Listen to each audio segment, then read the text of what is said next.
Hello everyone, this is County Historian Larry Tippin. We've been talking about the tiny towns, advantaged villages of Putnam County.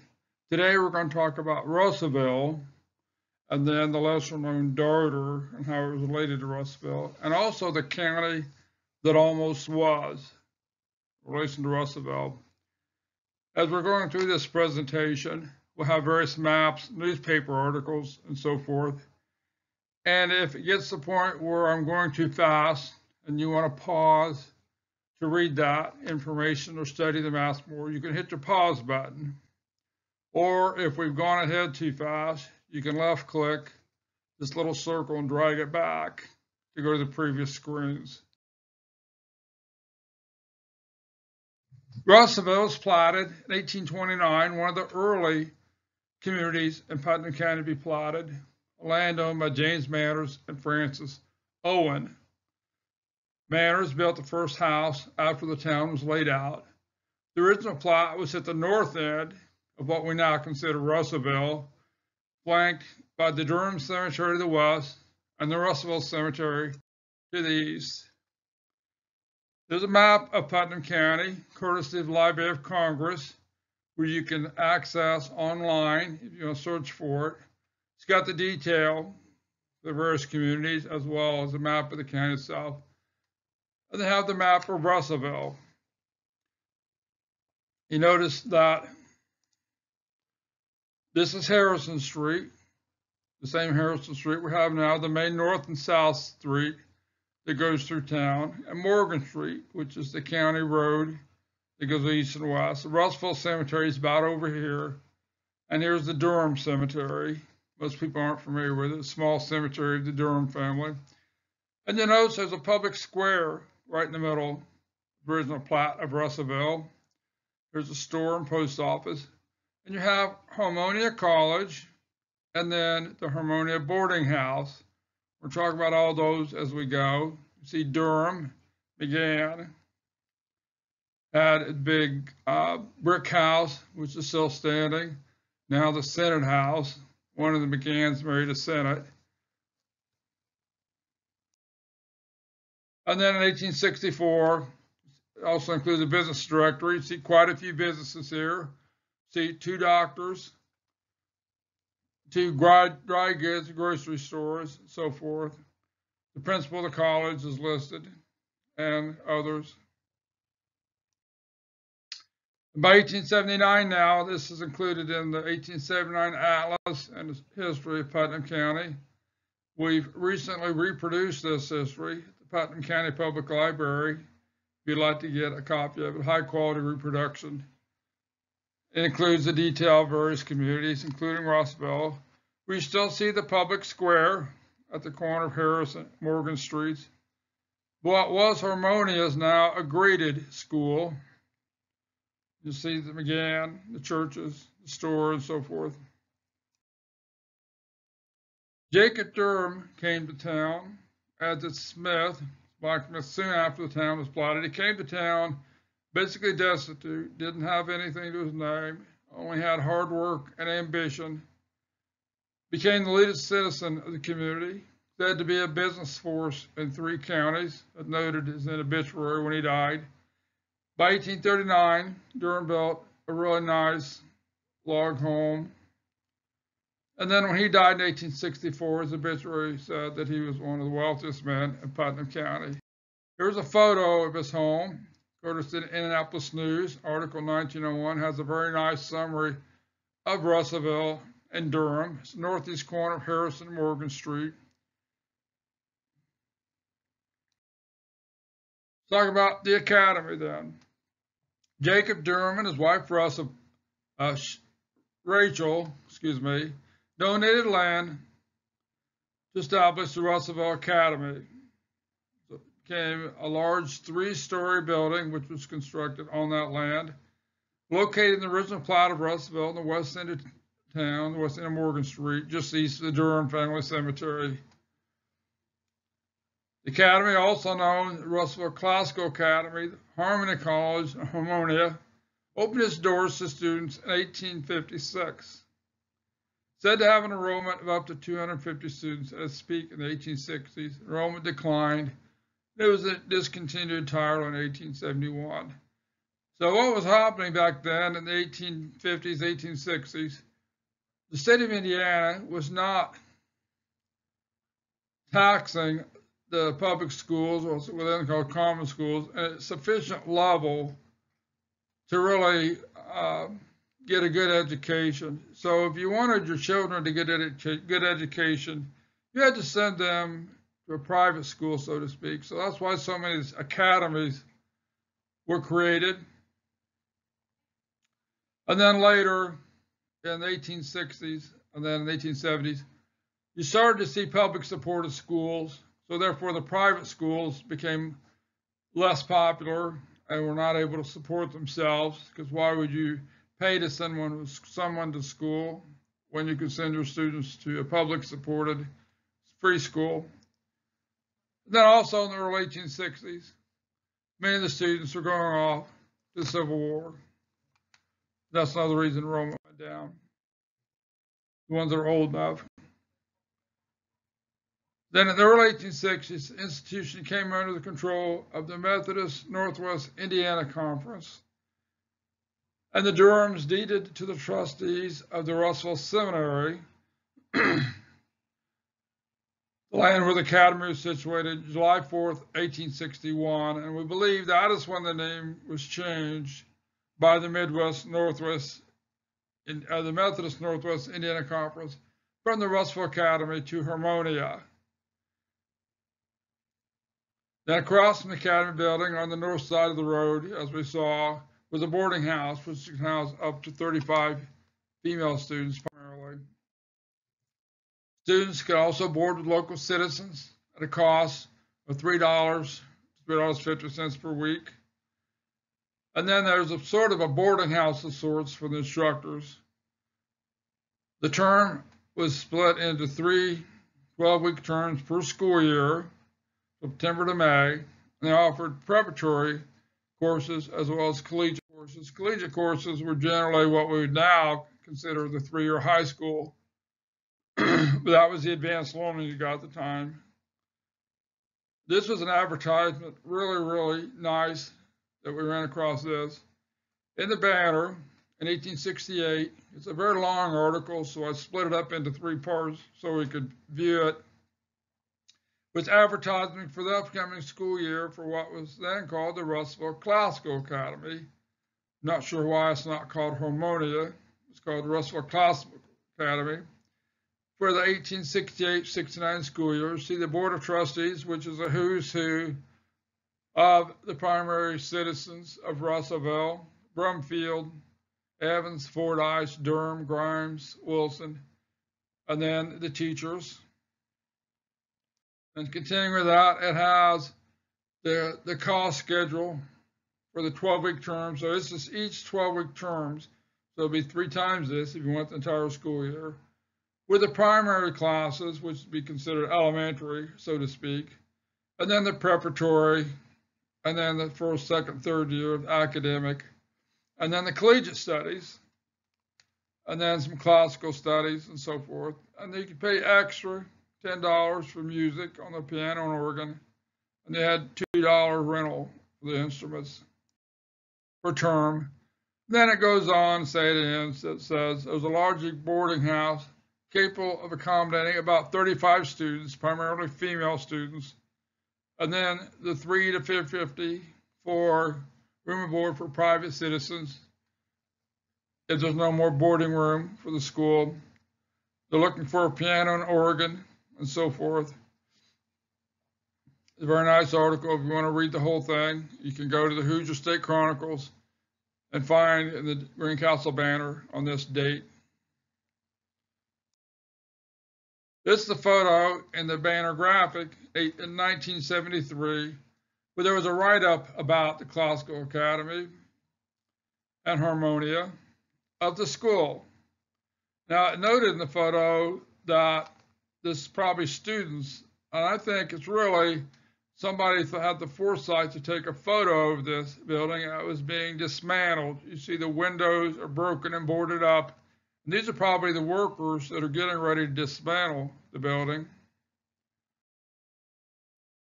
After the academy closed in 1871, the building was used for a district school.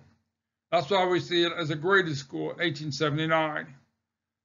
And then about 1897 and 1898, we're not sure exactly when, the building was torn down and the bricks were used to erect several new buildings, including a two-story building south of the Tri-County Bank on South Harrison Street, built by Mahan and Scott, had a large limestone slab with their name engraved on the entrance. But when the building was demolished in 1971 to make room for the parking lot at Tri-County Bank, it was discovered on the reverse side of that slab contained the word Russellville Seminary, 1860. And then noted local historian Cyril Johnson, who wrote that article in 1973, stated that Dr. Winifred Harbison had possession of this limestone slab, which was believed to be the gable for the seminary building. I would really, it would be nice to get a hold of that or have a photo of that slab. Then when the college was closed, according to Cyril Johnson, the boarding house was purchased by Isaac Hester. Part was torn down, the rest converted to a dwelling where Max Spencer lived in 1973 at the time of the article. And then further, he stated the rest of the building was used to erect the dwelling of Arch Spencer. In 1887, there's a neat article in the Banner about the Tri-County Old Settlers Picnic at Russellville, which was said to have nearly 10,000 people. I don't know if that's an exaggeration. If it really had 10,000 people, I did, so that was a lot of people. And it goes on to say the dresses they had and so forth. So they had a little bit of rain that kind of diminished the proceedings. Let's talk about the fair. Russellville had a noted tri-county fair. It lasted for quite a few years. It started when the Union Agricultural Society of Montgomery Park, Putnam counties was created to host the annual fair in 1855. There's an article in the Greencastle Banner, 1871, to show the receipts for that year, and expenses were just over $2,000, which is a lot of money in 1871. An article in 1879 said at the close of the day that somebody had apparently rifled through the cash box and took what they believed to be about $95. This article notes that the crowds of people at the fair that day was very large, between 2,000 and 3,000. Very interesting article. As early as the 1840s, when the people of Russellville and surrounding area were digging for water, sometimes they would have a little bit of natural gas in the water, rendering the water completely useless, so they'd have to cover that, cap that well, and try to dig a new one until they get just water only. It was a nuisance for many years until around the turn of the century, 1900, somebody thought maybe they could extract enough of this gas to market it as a commodity. They formed a company for this purpose, but it was determined the amount of gas they could extract from this water was just not great enough to make it commercially viable, although some were using it to heat their homes. They could get a little bit out of it. Here's an article in Indianapolis News in 1902 where the Spencer and McGoy families were the ones primarily formed this company. You can go to this article if you want to read the whole thing. It tells a story about it. It's kind of neat. And then the railroad came through, brought dramatic change. Russellville acquired a post office in 1832, Jacob Durham as the first postmaster. And then when the Indianapolis, Decatur, and Springfield Railroad, later the Indianapolis, Decatur, and Western, and Cincinnati, Hamilton, Dayton, and then the B&O, came through the township, or the northern part of Putnam County in 1880. It missed Russellville by about a half mile to the south. So the town naturally then grew in that direction. Several new businesses sprang up along this new railroad. shortly after 1880 when it was constructed, including the grain warehouse and feed mill of William Darter. On December 5th, 1882, Mr. Darter was appointed postmaster, and he was able to convince the Postmaster General to rename the name of the post office from Russellville to Darter in his own honor. So for some time, the two areas were referred to as Old Russellville, the original part on the north end of town, and then sometimes South Russellville or New Russellville, near the railroad at the south end. Here's a deed where the North Putnam School Corporation deeded the Old Russellville School to the town of Russellville, which is now used as a community center, and then the deed, that's referred to as South Russellville. It's in the deed itself. Now, after losing the academy in 1871, with the business naturally springing up near the new railroad, the area of Old Russellville started to become less important. And it's noted that not everyone was pleased with the change of the name of the post office and the decline of the old part of town. In 1885, William Long was appointed postmaster of Darter, which retained the name, even though William Darter, was no longer the postmaster. As noted in an 1885 edition of the Greencastle Times, the townsfolk of Russellville were signing petitions to ask the Postmaster General to rename the post office from Darter back to Russellville, which he agreed to do and officially changed the name back to Russellville in 1885, and the citizens were overjoyed. Then the Russellville Post Office then remained in effect under the Russellville name from that time to today's date. This is a very interesting publication or document. It's called Postmasters 1832 to 1971, where it's basically a handwritten journal of all the appointments of the postmasters at the various post offices throughout the whole country. In Indiana, this is Indiana, not Iowa, in Putnam County, this is where it started. Now, there were appointments prior to this, Greencastle, Parkersburg, or Swanksville, I should say, and Blakesburg had post offices before this. But starting in 1832, you see Blakesburg, Greencastle, Manhattan, and Russellville, where Jacob Durham was appointed the postmaster. And in that same handwritten journal, you see there's a post office called Darter, Late Russellville, with William Darter appointed the postmaster December 5th, 1882. And then they kind of continue that later, the following line. And then we see William Long appointed, but now changed back to Russellville, September 3rd, 1885. A couple of newspaper articles. The one on the left is just primarily to highlight that they had news from South Russellville, specifically South Russellville, not Russellville or Russell Township. You can pause, read the whole article if you want. And the one on the right is interesting, 1885. Accident on the Indianapolis, Decatur, and Springfield Railroad, where there was a freight train going west and a passenger train coming east, where the freight train was told to lay off at Rochdale to let the passenger train come through. Hot-headed engineer disobeyed the orders, decided he could race to Russellville to where the next siding would be, and outrun, get there before the passenger car, and he was not successful in doing so. About 2 miles east of Russellville, the trains collided, and they had a little bit of derailment. Fortunately, no one was injured. This is the road map of Putnam County. We see the original plot, 1829, was the squared area between the Durham Cemetery and Russellville Cemetery. Then the part along the railroad, which sprang up in 1880, and the railroad came through. And then gradually, the area in between was filled up. Jesse Weeks' History of Putnam County, 1910. He noted a number of businesses,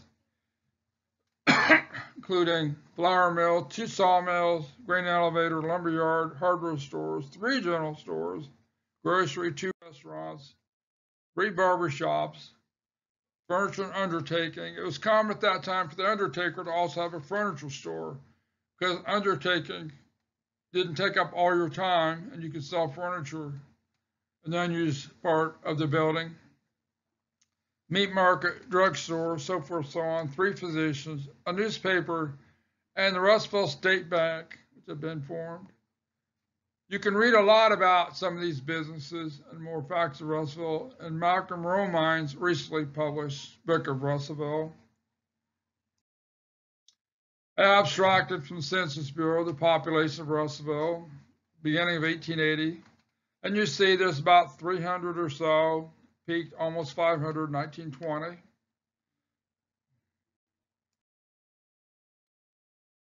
And then Russellville actually had 2 banks.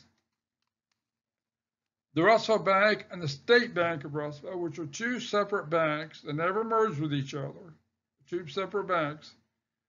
In 1968, the Rochelle Bank, which had acquired previously the Bainbridge Bank, merged with these 2 banks and created Tri-County Bank in 1968. Talk about the county that almost was. From the very beginning, Russellville wanted to create a new county with Russellville as the town seat, including the rest of the community. The people from that part of Putnam and adjoining Park, Montgomery, thought they were too isolated from the county seats and wanted to create a new county with Russellville as the county seat. That's why they had the public square in Russellville from the very beginning. Then by 1859, when Joseph Fordyce, sometimes spelled with an I, sometimes with a Y, was representing Putnam County, he was successful in getting an act passed to create a brand new county with Russellville as the county seat, provided, however, that the commissioners of 3 counties were to sit down and really just sit down and work out the details. It was a done deal. We're going to get a new county. And you see an article in the Sentinel all the way back to 1845, where Jacob Durham and others were making great efforts to try to secure a new county with Russellville as a county seat. You can pause and read this article if you'd like, or you can go to the United States Sentinel on this date in Hoosier State Chronicles. In 1859, you see that there's a new county created by acts of the recent legislature, be formed out of Park, Putnam, Montgomery.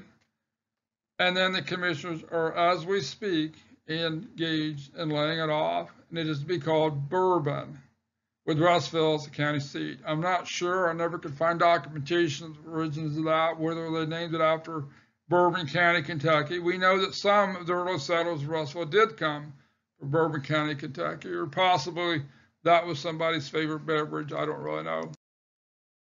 And here he's seen in 1860, just as somebody's John Wilson's just appealing to the court to please get this done. But when the commissioners of the respective counties met for this purpose, the proposal lost by 1 vote, or really didn't vote on it. McCain, the Park County representative by that time, was opposed to the idea, saying that it was not best interest of Park County to cede so much of the land to propose new county. Just one person. It was a done deal. It was already ready. It's on the books and everything. Just one person from Park County changed their mind basically and said no. The idea was not laid to rest immediately. Now, at the onset of the Civil War, the Home Guards at Russellville took the name the Bourbon Grays, and you see bourbon being referenced a lot in the newspaper accounts of Russellville at the time. And then in 1861, when Reuben Reagan was representing Putnam County in the Senate, the state Senate, he brought the issue up again. House Bill 39, which had already passed the House, it was in the Senate, primarily to create Newton County in northern Indiana. Reuben Reagan introduced a number of amendments, quite a few actually, and all of them died, none of them successful. He was not able to amend House Bill 39 of the 1861 session.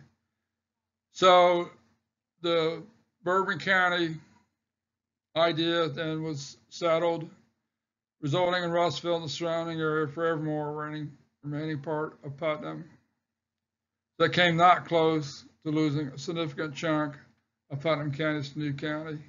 with Russellville as the county seat. I hope you've enjoyed learning some of the basic early history of Russellville and the founding. That clarifies some of the questions we've had about the founding and some of the interesting details. Again, you can read more in Malcolm Romine's recently published Russellville book, available at the County Museum bookshop, gift shop. And I hope you come back and you learn about some more towns at the next session.